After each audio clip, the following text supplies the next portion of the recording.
1.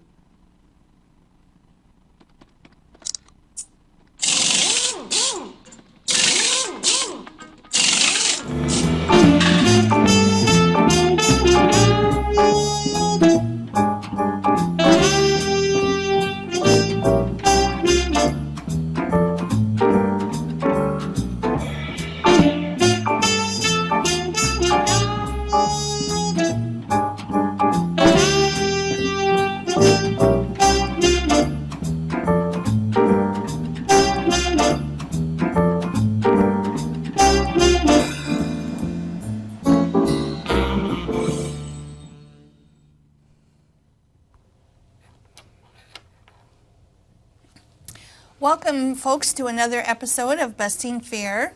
And tonight I have a guest with me, Anne. I have been going over to the Oregon College of Chinese Medicine.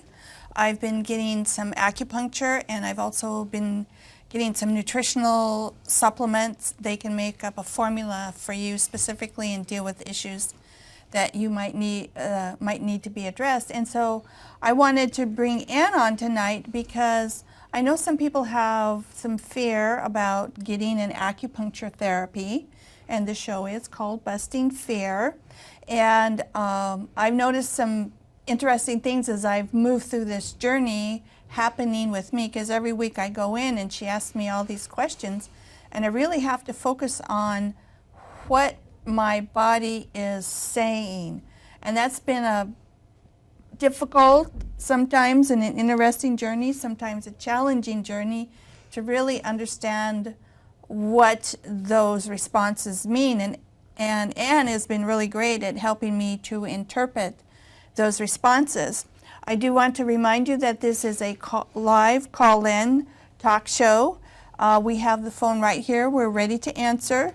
The number is 360-693-7544, and my sign just tipped it over. Let's see if we can. It's a live show, folks. These things happen. It's called the Quirk Factor. And hopefully, they're laughing in the background. It's okay. So anyway, I do have some information loaded up on my website, as always, at divinedominoes.com, which is on the banner there, which someone just focused on a little bit ago, divinedominoes.com. But I don't have anything up there tonight about acupuncture. I do have information up there on psychopathic systems in politics, medicine, and government, which you will find very irritating and enlightening all at the same time. So, and then afterwards, after we have our little discussion here, then we're going to have Adrian and Tim join us again. Last week something happened, and I guess the sound wasn't captured, so we're going to try to recreate that show from last week and talk about metaphors and symbols that are provided likely from a divine source to help us as we move through this journey here on this planet. So, Anne, what can you help people understand and help them move through fear of getting needled with acupuncture needles? Okay, that's a big request, but it's a good one. Well, with acupuncture, we have many different ways of treating people. So the most traditional way that everyone seems to know in the United States from TV and movies and such is the needle, of course. And most people don't like getting poked with needles for obvious reasons and don't like being in pain, again, for obvious reasons. So a lot of people that come to us as either a last resort. They've tried everything else. Nothing's helped. They're in pain. But they don't, well, what we like to encourage people to do is come right after an injury, especially because we can shorten the injury span, hopefully, or at least relieve some of that pain during the course of the injury healing. So if a broken arm or whiplash, those kind of things, hopefully we can at least relieve the pain during the healing process, if not shorten the process a little bit. I have just want to interrupt you here. I did have my own experience with that. And I think it was my back or something I hurt quite severely, and I don't even remember how I did it. And I was quite shocked because the next day I had the appointment and I went in and they figured out where the needle. And I was amazed at how quickly I recovered, because most of the time you just don't do anything and you suffer through it. Right. So I can testify that I had that amazing, relieving experience from excruciating pain. Which is great, and I've had that experience as well. Not everyone responds that well, especially if it's been a long-term injury or if it's a very serious injury, such as a break or something. It may not respond as well, but there's always the people who do, and it's amazing. But we almost always, can't say every time, but almost always see a decrease in pain, at least to a degree, but during the treatments, and there are things we can do long-term. And for the people that are needle phobic and do not want to be around needles, there are other treatment styles that we can incorporate. So we always encourage people not to let the needles scare them away. There's acupressure, which is exactly what it sounds. You're pushing on acupuncture points rather than putting a needle in them, and it's very effective. That's how a lot of Japanese acupuncture is painless, or attempts to be painless, and even with needles. And so they try to incorporate very painless and soft styles rather than harder, more intense, going deep and trying to get like a muscle to move or something like that, which can happen with acupuncture. And my personal style is to go and do whatever the patient needs. So I go kind of patient by patient, and some people I do very deep, aggressive needling, and it's a little bit more intense, and other people I'm a lot more gentle with, and it just depends on what they're coming in for and what their body's telling me and what they're telling me on the treatment as we do the interview and stuff. And I never needle right away. It's always they come in, we talk, and because I'm still a student at Oregon College of Oriental Medicine, I'm an intern, it's my last year, I have to get supervisor approval. So it's always a big process, and I always am discussing it with my supervisor, and he or she is always reaffirming what I'm coming up with and reaffirming everything I do.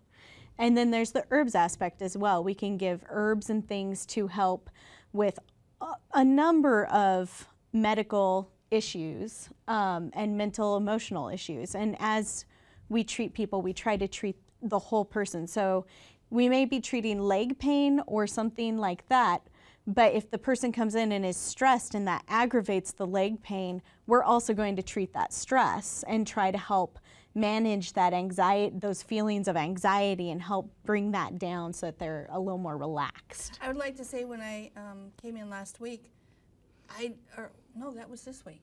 Yeah, that was yesterday. That was yesterday. That was yesterday, yeah. And for some reason, I was just anxious, and I didn't know why. And she really picked up on this. And it was interesting. After I had the acupuncture treatment, I looked entirely different. I looked stressed. The dark circles in my eye, under my eyes, were like lightened up, and I felt just relaxed and just sometimes. Moonlight Sonata came on. Yeah. Oh, Moonlight Sonata came on when I was laying there, and my favorite song probably in the whole world, and it was the most interesting sensation. I'm laying there, and when Moonlight Sonata comes on, where the needles were, it felt like they were tingling with that music. Yeah. And I went, whoa. Mm-hmm. Yeah, the synchronicity of it was quite interesting. Yeah. Because it was just what I needed. Exactly, at that moment. I've had moments where I've cried, I'm laying there and I'm just feeling this gratitude, and I'd just be crying like a baby. And says, nobody walks in because they come in to check on you, and I'm crying like a baby and says, oh, thank you so much, you helped me. I'm crying. Right, exactly. Because I'm having such a release. So it's been a very interesting journey. And the other thing, I didn't know this, but as some people get older, they can lose their ability to digest food, their hydrochloric acid. And I'd been suffering with this burning in my stomach almost every day of my life for 5 years, and I couldn't get an answer. And I went to the I didn't go to medical doctors because I'm not going to take a pill.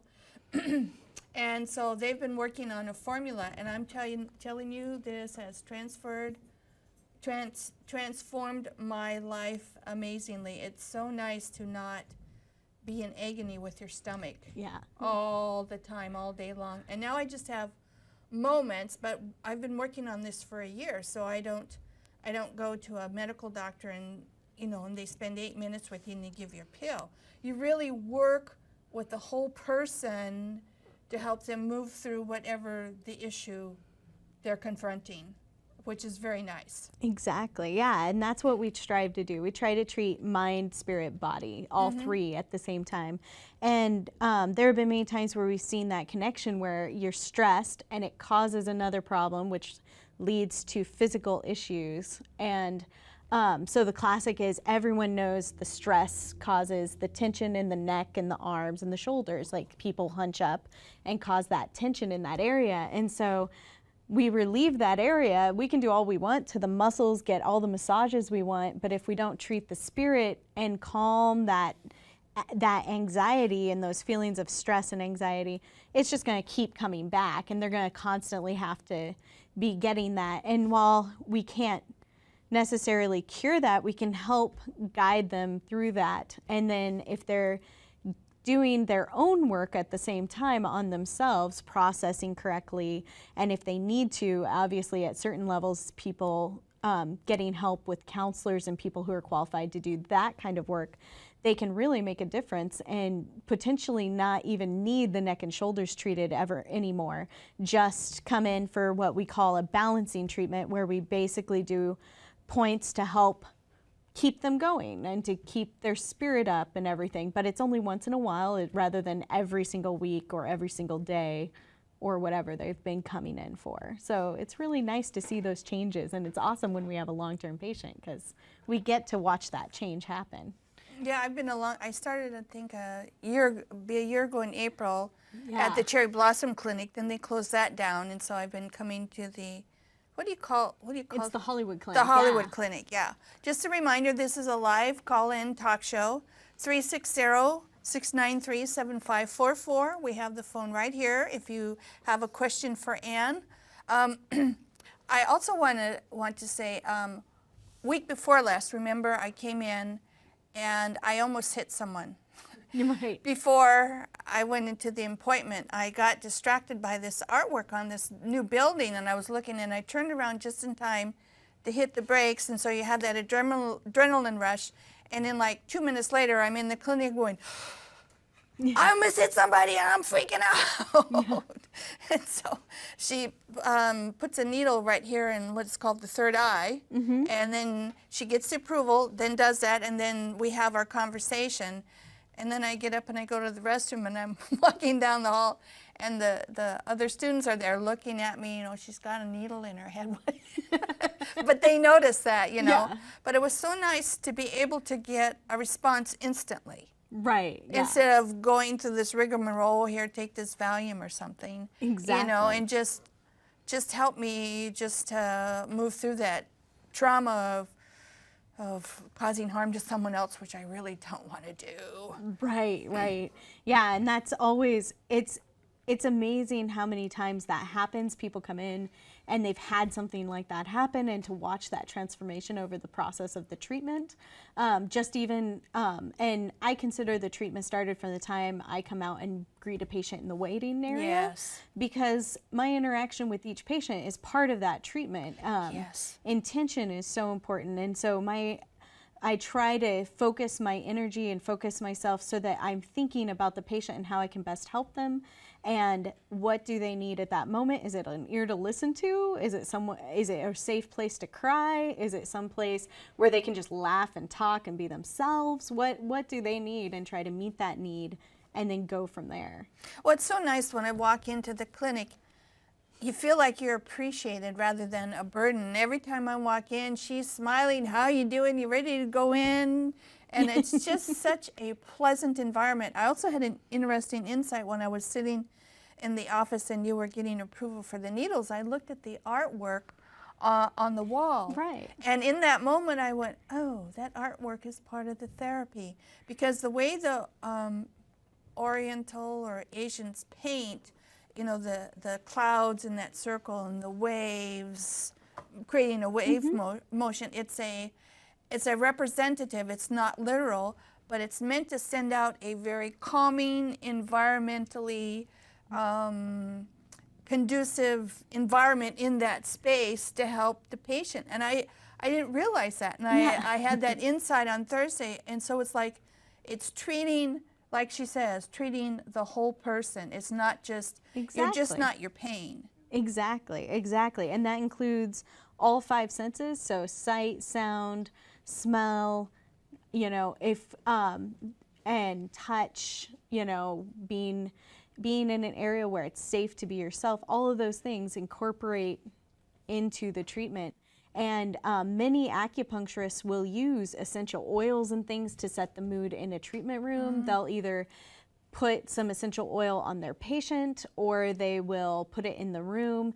And yet again, if that patient is sensitive to scents and things, they won't use those things because those things could be harmful to the patient. So it all depends on the group they're treating, who they're treating, and everything. And all of it can lead to newer experiences for each treatment. And each treatment's vastly different. Even if the same points are used, each treatment tends to be different in different ways. Yeah, I've been paying more attention to my own bodily sensations probably within the last month. And it's very interesting when she does this, and she doesn't tell me what it's going to do. And so this last couple of times I go, oh, she might be needling my foot. And I went, oh, I feel stuff just kind of energetically losing my head. Oh, yeah, that's what that point was supposed to do. You know, she doesn't tell me anything, so that's kind of a confirmation. Well, it is a confirmation. It is. That point does that thing. Yeah. And then I've also had at times where after all the needles are in and I'm laying here, I will just have these waves of, like, ocean wave sensation going through my body. I don't know what that is, but it's almost like the whole body is working in harmony to do this stimulation or calming or healing or whatever it is. I am curious about, do you have people come in that are really fearful, but they know they have to do it? Yes. And how do you help them get through that? Well, just recently I had a patient who came in, and every first patient's given the little spreadsheet of these are all the things that could go wrong with your treatment. And so she was very anxious about all the stuff that was listed there. And 99% of the time, the most people are going to experience in acupuncture is maybe a little bit of bleeding, maybe a bruise, nothing big, you know, just a dot of blood as if you pricked your finger on a needle, you know, because, I mean, we are inserting needles into the body, things like that. But there can be some very scary experiences that happen if people are not needled appropriately, and we're trained very appropriately. So for her, I had to sit down and I had to be like, well, yes, this is the worst case scenario. This could happen, but this is how I needle, this is why, and this is how it's not going to happen. And if it does, this is what you're going to experience, and you tell me right away, and we will get you the help. And I was able to explain the difference between something that is a minor injury, something that's a major injury, and so on, to help try to calm that down. And I let her vent about what she was afraid of, and it come to find out a lot of her anxiety towards the treatment was coming from something else, and she knew that the acupuncture would help, and that's why she was there, because she had had it before. And so we were able to discuss that from that point on. And so it was just being able to listen and be like, don't worry, if it does happen, we take care of it right away. We don't just send you home. That's not going to happen. And yes, that's really nice. Like, for sometimes you will hit some really sensitive points on me, and I might jump a little bit, but I also know that you can just pull it out just a tad, and that sensation, if I'm having like that continuing, I don't know, it's like a tingle or a tingle pain thing or something, and it's like instantly it's gone. Yeah, it's not something that's going to last and last and last and last. Exactly. Yeah, it's instantly just it's just adjusting the needle. Exactly. Yeah. Yeah.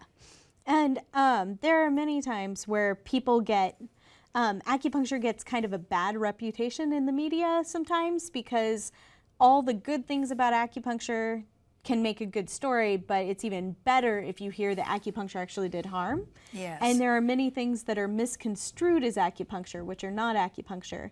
The best example is dry needling, which is actually a controversial thing that comes up in the United States. What is dry needling? Dry needling is where they insert a needle into the motor point of a muscle. So like your back has knots in it. Yes. And so they're inserting the needle into the motor point and then vesiculating it a little bit, moving the needle back and forth to get the muscle to release and unknot. And it's a technique that acupuncturists use, but the people who are doing this are doing it typically a lot deeper and heavier than what acupuncturists would do.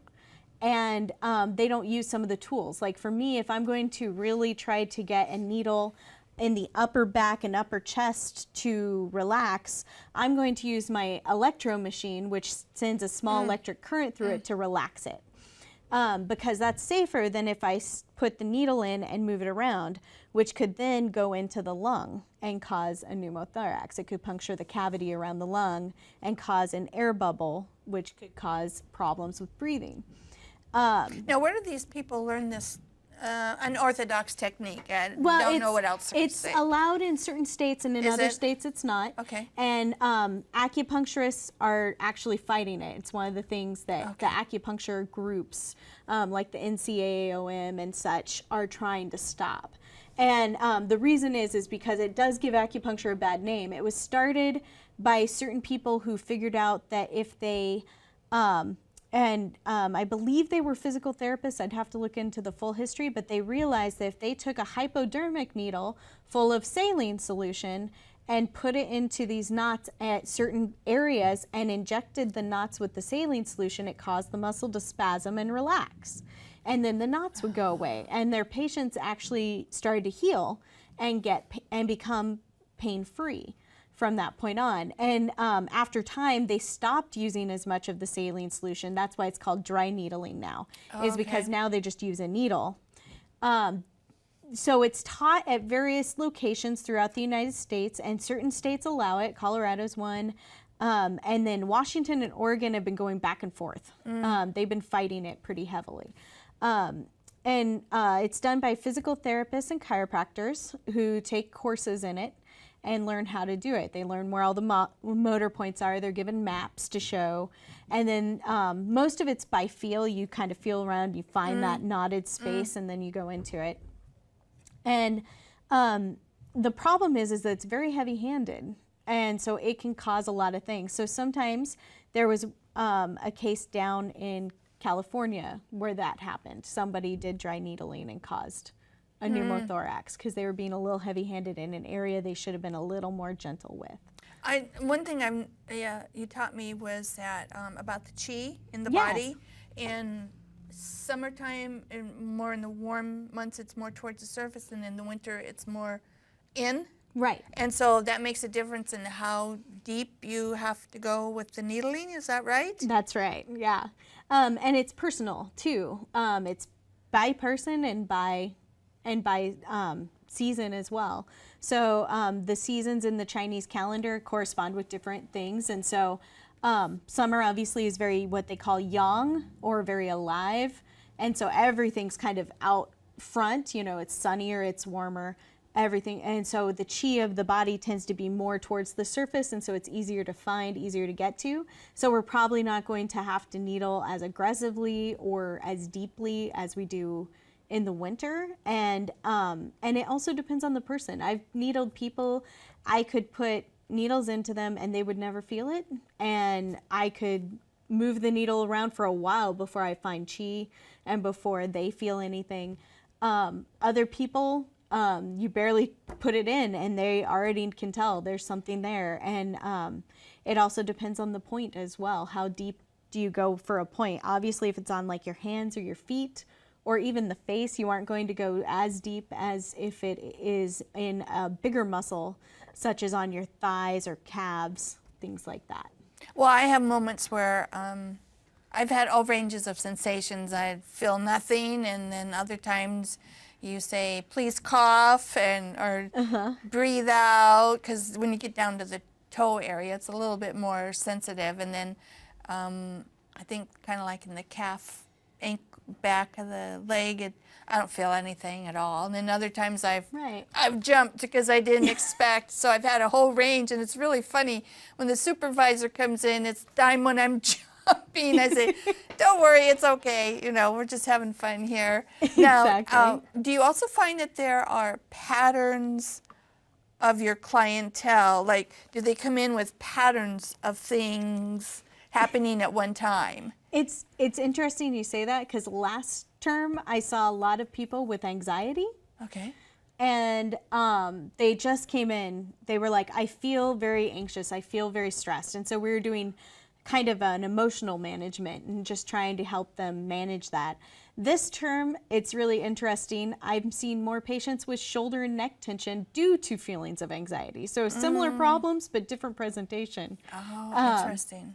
And it's really interesting because also we see different things in the seasons. Obviously, just in the past few weeks, as the weather's been changing around here and we've been going from winter into spring, more people are getting sick. And so we're seeing almost everyone seeing colds and flus and things that they're treating and stuff, at least in certain patients. And so, yeah, there's always like a few people will come in with very similar presentations. I have about 5 or 6 patients where I have to really look at their charts and I have to detail certain things, because otherwise if I just detailed they have pain here, they look like they have this presentation, if I just detailed what was going on with them in their physical body with just the neck pain and tension, I wouldn't know who that patient was without seeing a name and a face, like, because I have to be very thorough with the chart notes in other areas.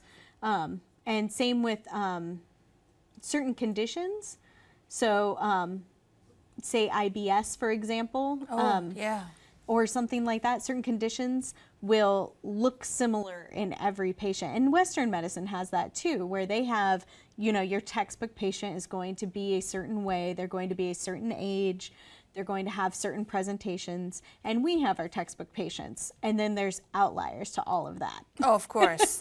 So we have to really spend, that's why I like spending a little more time with my patients to figure out what is their real presentation. They may be saying they have a headache, but what's actually going on causing that headache? Right, getting to the cause, because the pain is just a symptom of the source. And so you try to trace it down to the source. I know last year at the other clinic, our friend who had lived with us for the last year of his life, he had stage 4 cancer, and I was just kind of frazzled after he passed. And then a couple of days later, I had the acupuncture or the whatever, my appointment. And I was just like so glad that I could, for me, going in once a week, I go in once a week, it's like my spa moment. Right. I don't like massages. I don't like people, I wasn't abused as a child or anything like that. I had great parents, but I just don't like people I don't know touching me. I'm just that way. But I don't mind being needled with acupuncture. And it's just like after you go out the room and I'm just there with the needles and myself, it's just like, oh, this is heaven. I mean, I'm really aligned with the acupuncture and the therapy that's happening there at the college. And so I'm really going to miss her I know, when she moves on. And we've developed such a wonderful, wonderful relationship here. Is there anything else you would like to add in this last few moments? And then we're going to switch over and have Adrian and Tim come on up to continue our conversation from last week. Yeah, I think all I would add is that acupuncture is a great resource for any condition that people have, really. Even if it's something that we can't cure or fix, so to speak, we can at least help people emotionally manage through that crisis or that condition. Yes, and I've been a witness to that. Yes. Yeah. And it's just, it's your spa time. It's your you time where you can come and relax. And it sounds strange to say just take a nap for like 20 minutes and relax and get centered back in your body. So many times people are not in touch with what's going on emotionally and physically, and acupuncture helps bring you back into your body, helps center your body back to the way it should be, and helps things move the way they should. So. Oh, okay. Adrian, Mike said, Adrian? Yes. Do you have some questions you would like to ask Ben about acupuncture at all? I guess I wasn't able to listen to the whole conversation, so I don't know if this question's been addressed. Well, can you But, come on up? Sure. I guess how long have people been practicing acupuncture historically? It's been over. They can't hear you on the mic, so you have to get close to the mic. I just wanted to know how long in history have people been using acupuncture? They've been using it. There are records past 10,000 years. Wow. Of acupuncture, using stone needles and stone blades and things, doing crazy treatments with, so it's been a long time, and they've been developing it as in a very scientific way, you know, treat someone, observe what happens, treat them again, observe what happens through 0, 2, 3, millennia 1, now. 2, So 4, 6, it's 8. very safe.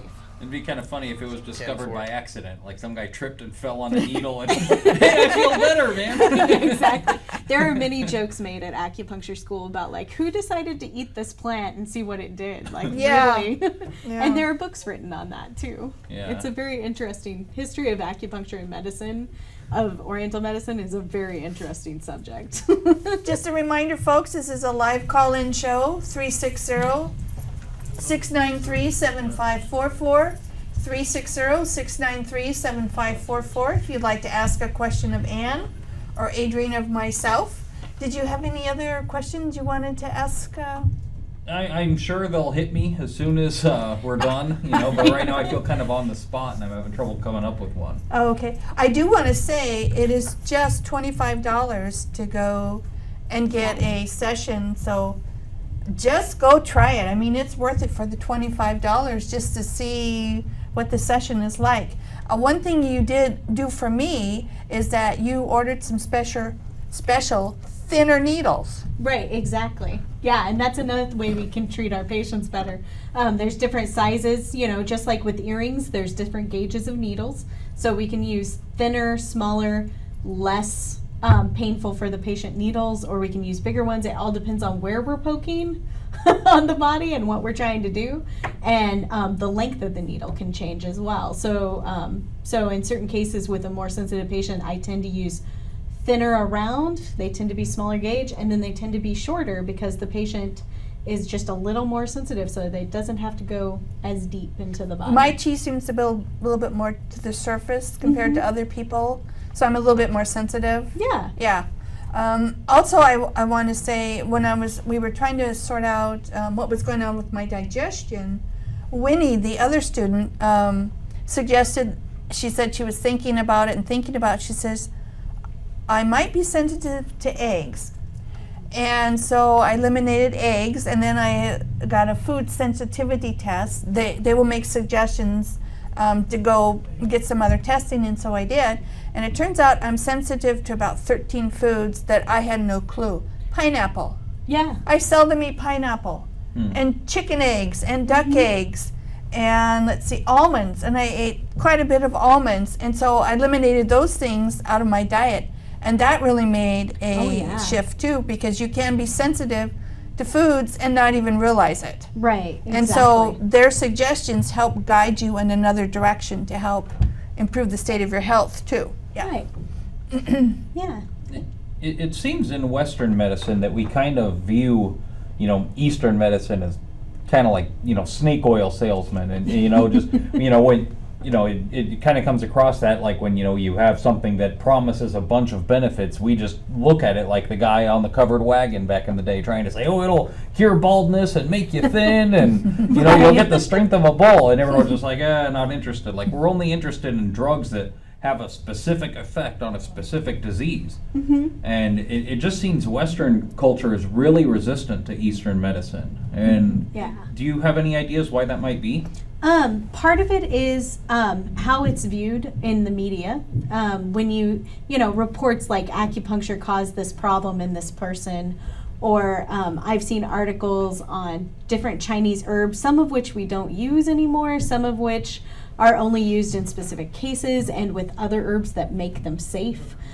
So it's a lot of things taken out of context to be like, oh, this is a poison. Why would you ever use this? Oh, this is this. And it's like, well, we don't use that poisonous substance anymore because it's been shown to be too toxic.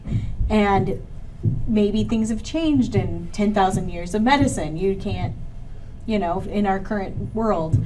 And so there's a lot of resistance that way. And then there's a lot of resistance in the medical community because they went a different direction with their treatments. But acupuncture has been here for as long as the Asian community has been here, really. And there was acupuncture in the Middle Ages in Eastern countries and the UK and stuff. And so it's really interesting when you actually realize acupuncture has actually been around for a really long time, but there's just this hesitancy because it seems so strange that put a needle in your hand and it's going to help your back pain.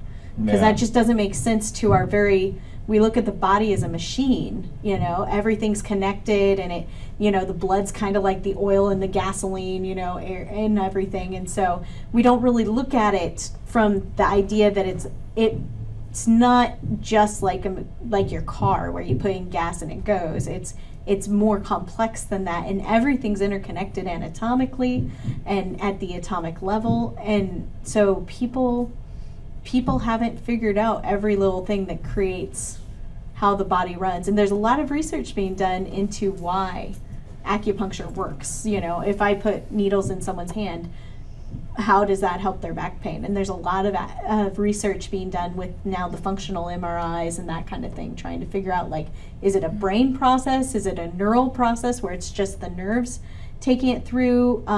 Is it something musculoskeletal?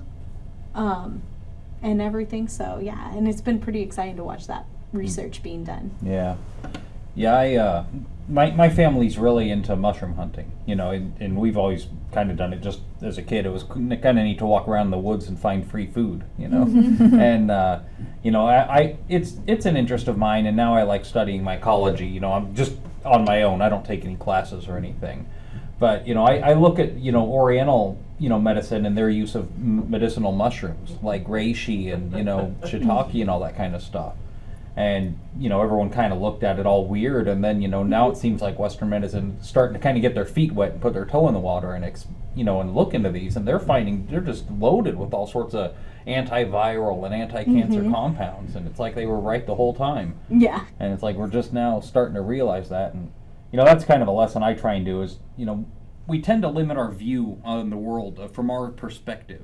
And just when some other culture does something that seems foreign to us, just kind of automatically discount it. Oh, that's weird, those backwards people over there. And I think that'd be a good lesson to us all, just to, give it some credit. There's a reason people have been doing it for 10,000 years. If someone didn't notice an effect, you figure they would have thrown it out 8,000 years ago. Yeah, but there is this, I don't know, this statement, the United States is the greatest country on earth. Some people really believe that. And so they dismiss, other cultures, other things, other venues, other therapies, other treatments. Yeah. And some things we are just not the greatest in the world at. Yeah. I do have to admit I'm one of those people, but we have a lot of growing up to do on a lot of areas. I do think it is about the best place to come if you want to just speak your mind without interference. But yeah, we do have a lot to learn. Yes, we do. We do. We should be more accepting of other kinds of therapies, other kinds of philosophies, other kinds of ideas, because we don't have all the answers. We've got a lot of problems here. Yeah, I mean, that's why this country was founded, is acceptance of other people, and their indigenous cultures. So, I mean, in a way, that's the very blood of being an American, is allowing other people to come here and do as they wish. And trying to, well, I lost the thought. Never mind. It's okay, folks. It's a live show. It's the Quirk Factor. Anything else, Adrian, you want to? I just wanted to say thank you for coming on. Yeah, no, it's been fun. I wish I could have listened to the whole thing. I was trying to help with camera and stuff too. But. Yeah. Yeah, no, and I'm always happy to answer questions about acupuncture. Hopefully we can have you back sometime. Yeah, before maybe. you I go know. for Timbuktu or wherever it is you're heading off to. Exactly. Yeah. So where is it you're heading off to when you graduate? Upper Washington right now. Oh, So okay. It may change tomorrow. Who knows? Okay, all right. Well, we'll keep in touch and figure out what happens to you and where Yeah. you're going. So, so I guess now we'll make a transition, and Tim, you want to come on up, and then we need to switch out.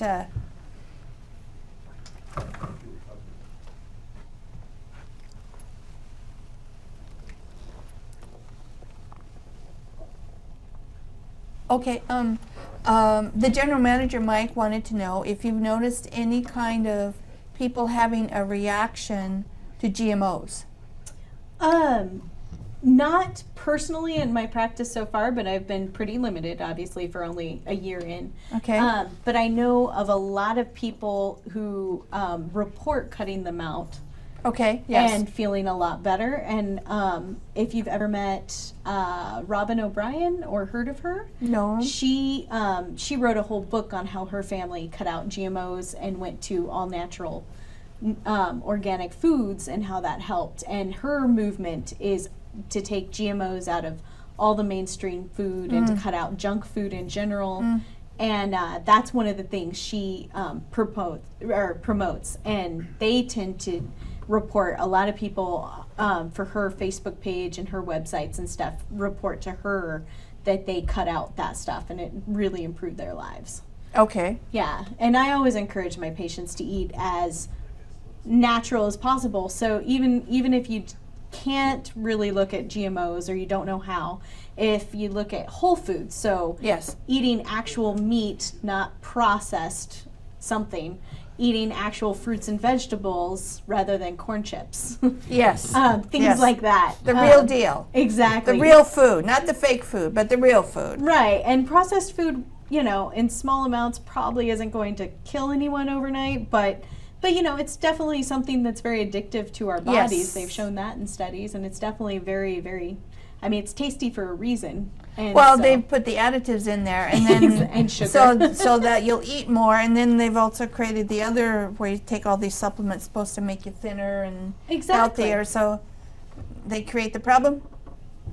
Yeah, and so I've definitely seen a difference when people eat things such as fruits and veggies and meats rather than eating, McDonald's or Yes. other things that are processed, or even like the lean cuisines and stuff. And Yes. yeah, even though those are made from whole foods, they do still have a lot of junk in them. So I've Yeah, seen the you really have difference. to read labels. This is a live call-in show. We have the phone here, 360-693-7544. 360-693-7544. Tim, did you have any questions you wanted to ask Anne or make a comment? There's more complexity than GMO, what most people know. Canola oil from Yeah. day one is genetically engineered. Rapeseed, better known as soybeans, they are genetically designed also. The tobacco industry, while they were on the Senate hearings years ago, admitted that the tobacco that they were growing at that time was genetically engineered to have more nicotine, a higher strength of nicotine in it. So, and I'm a natural eat person. Aluminum, I make sure it doesn't have aluminum, but this whole thing with GMO is kind of spooky if you don't know what you're really looking for. And you've got to thank God for the internet, because now you can do the searching of these words 50 letters long that you can't pronounce or anything. It's like kind of like Breyer's ice cream. There's only cream and sugar in it, and but the sugar. Now that's all processed. I lived in Hawaii for years, and I've eaten sugar cane off the cane itself. Yes, that's It different. does not look like the granulars that we see No. today, so that's been processed to a great degree. So how do you actually get around making sure that what you're eating is not going to, on a long term, affect your health and affect your mind. Right. It's tough. It's tough to do. And yeah, and it's interesting because there's still not a lot of research on that area, and there's not a lot of research on foods that have been sprayed with pesticides, all that. I bet So, there is. There's some, I but love a not a lot that's conspiracy. out there. Yeah, exactly. I believe there's more known than what we're being shared with. Okay. I really do. I had lunch with my mother and my sister yesterday, and they live in Belfouche, South Dakota. You have to go there on purpose. Brr. Yeah, so they're out here visiting some friends and such, and I asked my mother about vaccines. Because, when we were little, you were expected to have the measles and chicken pox and mumps, and no one died, and no one was afraid of getting it. It didn't hurt you. And my mother said, I've never been vaccinated, and she's 85 years old. Ah, bless her heart. 85 and never been vaccinated. I read a study the other day about the H1N1 swine flu. Yeah. When that was going around, one person died from the flu, 500 people died from the vaccination. Yep. So, and this push for vaccinations is some really scary stuff, folks. Don't be very, very cautious. It's not appropriate to put parents in jail because they won't have their child vaccinated. Well, the FDA does not stand for Food and Drug Administration. It's fake document There you go. administration. I just read a study today, or a report from 2009 in the LA Times. There are these 7 drugs that were approved, but yet in one of those drugs there was a person in the administration said that this flu shot isn't going to do anything for you and recommended against it, and they approved it anyway. Yeah.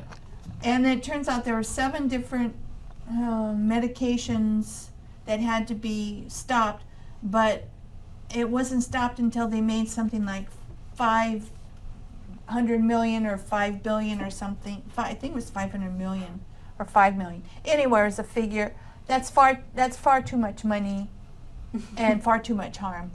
This is insanity. It's just insanity. Yeah, and it really comes down to people need to research and figure out what is best for themselves and, Yes. and for their families. And yeah, and we need to be supportive of that process. Well, I don't support putting toxins into the body in any form. In fact, last week, Adrian brought up, I said, our first agenda should be to cause no harm. And then he brought up, of course, killing cows to eat food. Well, other animals have to kill other animals to survive. I'm talking about the intent to cause harm. There's clear intent by the pharmaceuticals to cause harm and make you stupid. And in fact, Obamacare was created to help people comply. You mean adults comply with getting their vaccinations, because us adults are under-vaccinated, yet my mother is 85 years old, never had a vaccination. I thought it was Obamacare. Obamacare. Oh, okay. Okay, I thought so. So it really comes down to intent. Yep. You have unconscious intent and you have conscious intent. For instance, just a thought, I watched a lot of Oprah shows, I watched a lot of Dr. Phil shows, and I finally had to stop watching Dr. Phil because he never asked the person that's doing the complaining and blaming and causing harm to someone, he never asked them, well, how much pain do you need to cause this person until you're healed? He Good never asked question. that question. Mm. And what I've come to realize is people that have been traumatized and don't understand how that trauma motivates them to manifest in the world. And I have a saying, if you don't deal with your everybody else has to. Yeah. And you either act out on others or you're acting on yourself.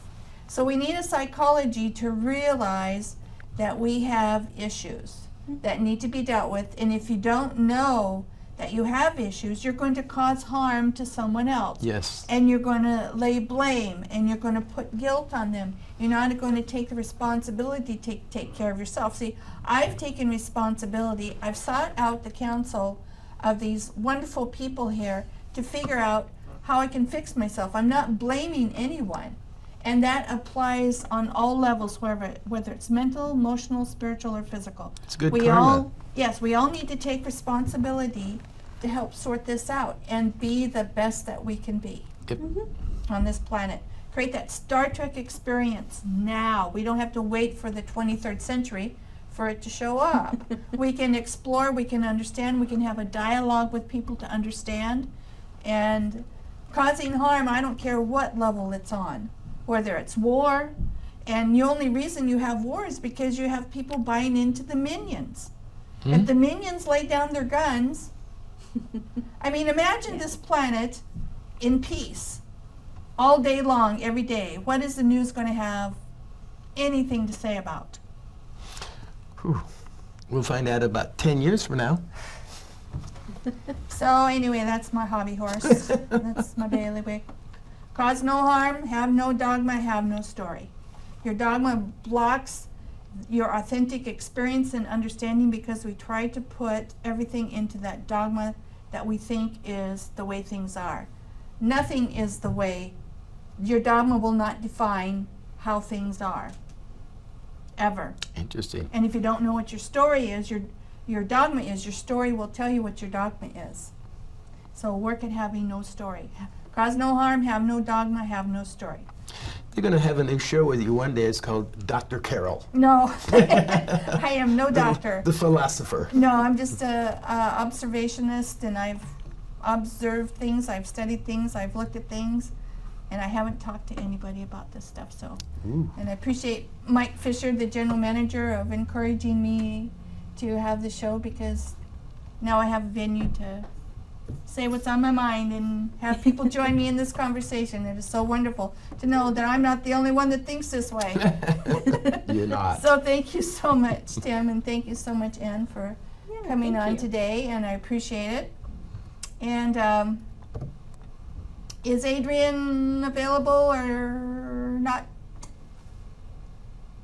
I guess 1 second.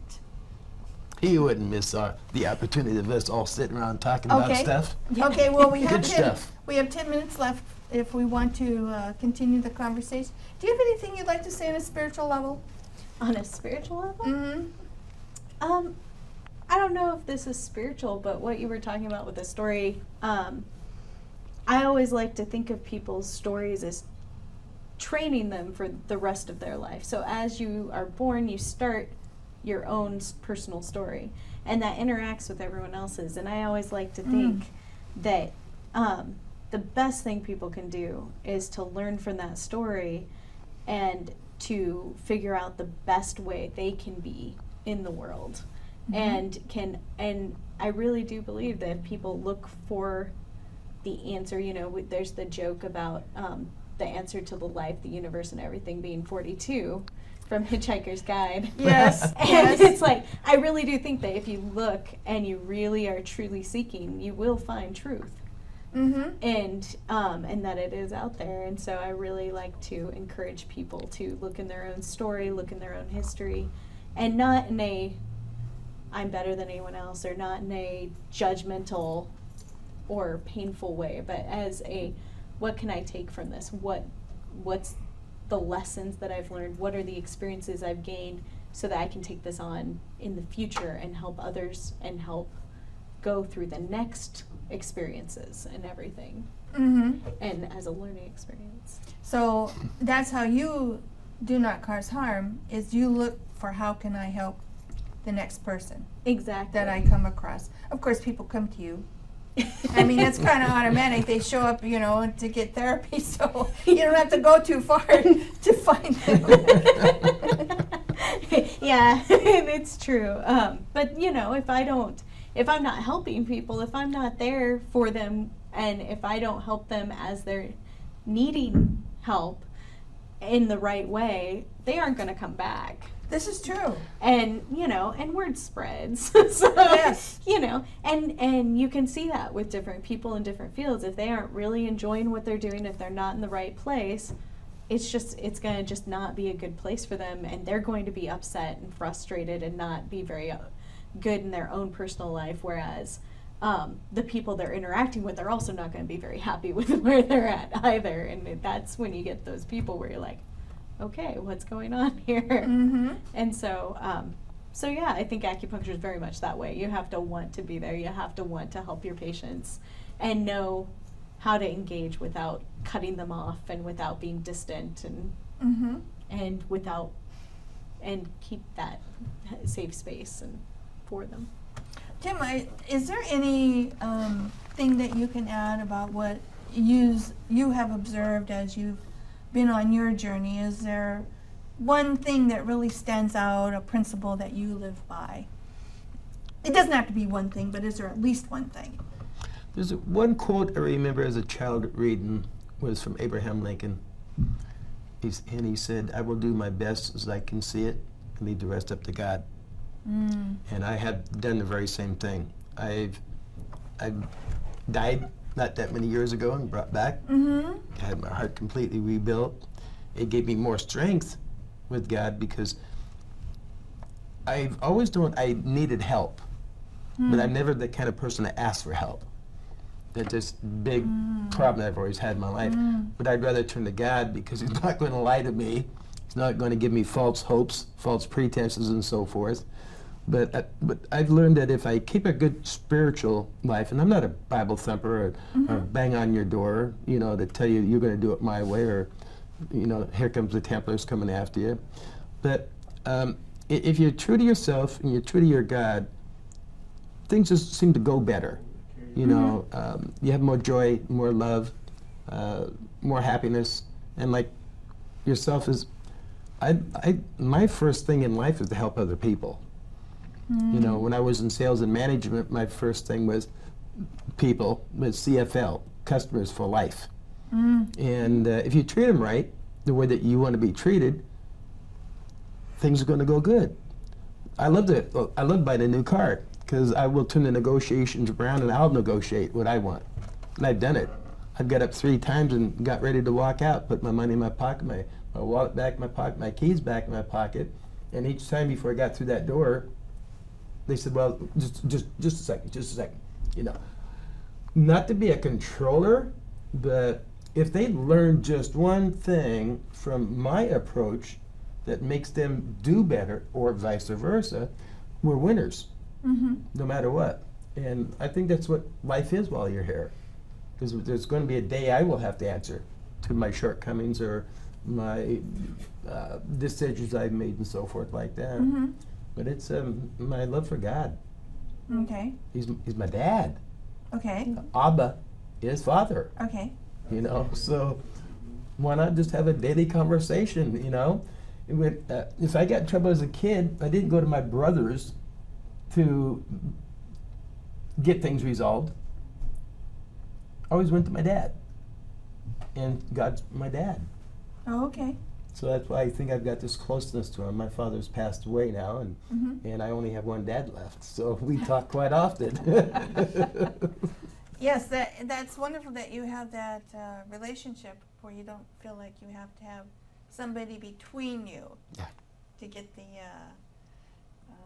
answers or guidance that you need. And if anybody's God is asking them to cause harm, I would question that's not a decent divine source. No. That's not a divine source at all to be No. serving or promoting or moving, because a true divine source would not ask you to cause harm to yourself nor anyone. That's right. Because there's no need. I mean, a Yeah. divine source doesn't need bloodshed. Come on. That's it. There's no purpose. There's no purpose, yes. So Yeah. why do it? Yep.